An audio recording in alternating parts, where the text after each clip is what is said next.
Alright, let's look at the homework 11.8, problem number 1. Alright, so let's find the radius of convergence of this given series here. Alright, so as usual, we're going to apply a ratio test here. So ratio test. Alright. So we want to take the limit as n approaches infinity. Then you have an absolute value sign. So an plus 1, so we just have to change n to n plus 1. So x to the n plus 1 power. Then you have a 3n plus 3 minus 1, so n plus 2. Alright, divide by an, so an is this guy, just need to take the reciprocal. So 3n minus 1 over x to the n. Alright, so we can cancel x to the n, and here there's going to be 1 left over there. Alright, so since the x has nothing to do with n, we can just place it outside the limit. Then we just have to evaluate the limit of the rest of the expression.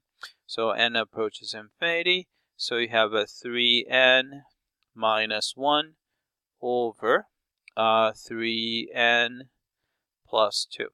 Alright. And we don't really need the absolute value sign because 3n minus 1 is going to be positive and 3n minus plus 2 is going to be positive. Alright, so this limit we can just simply do the usual trick. Multiply the numerator and denominator by 1 over n. Then you will get absolute value of x is still there. Then you take the limit as n approaches infinity. Alright, so 3n divided by n is 3, and negative 1 divided by n is 1 over n. Alright, then 3n divided by n is 3, and plus you have a 2 over n. Alright, as n approaches infinity, 1 over n approaches 0, and n over 2 over n approaches 0 as well.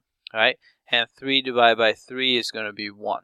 Alright, so you're just going to get absolute value of x times 1. Alright, since this is a ratio test, we want to make sure that this is less than 1 to get a convergence. So this is the radius of convergence. Alright, so it's actually 1. Alright, so let's find the interval of convergence. So we have this inequality. Absolute value of x is less than 1. Alright, we can rewrite this. This is equivalent to, without the absolute value sign, x is negative 1 and positive 1. Alright, then we have to check the endpoints. And here's the left endpoint, which is when x equals negative 1. Alright, when x equals negative 1, the series is going to be summation n approach goes from 1 to infinity. Then you have a negative 1 to the n over 3n minus 1. Alright, so this is an alternating series, so we can do this alternating series test. So bn is going to be just a 1 over 3n minus 1.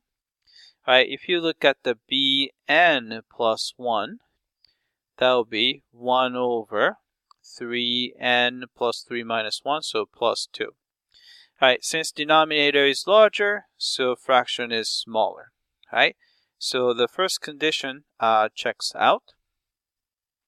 And the second condition is just as easy. So if you take the limit of bn, which is 1 over 3n minus 1, as n approaches infinity, then you can see that this is 1 over infinity, so it goes to 0. So second condition checks out.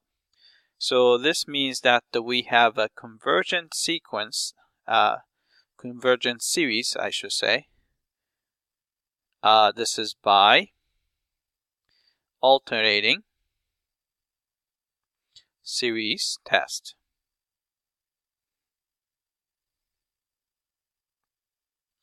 Alright, so we should include -1. So we should include, so we put the square bracket, -1. Alright, so let's check the right endpoint.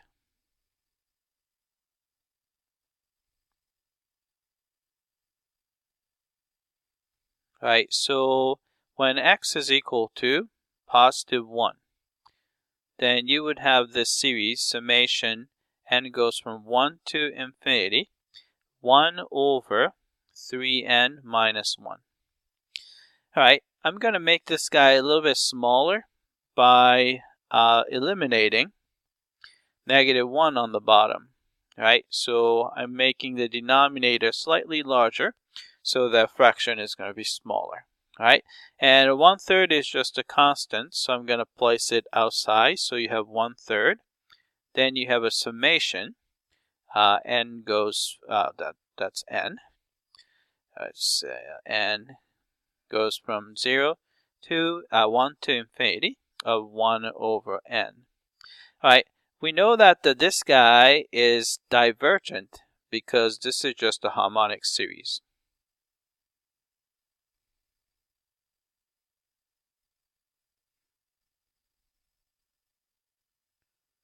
Alright, so we should exclude this a +1, so we put the regular parenthesis.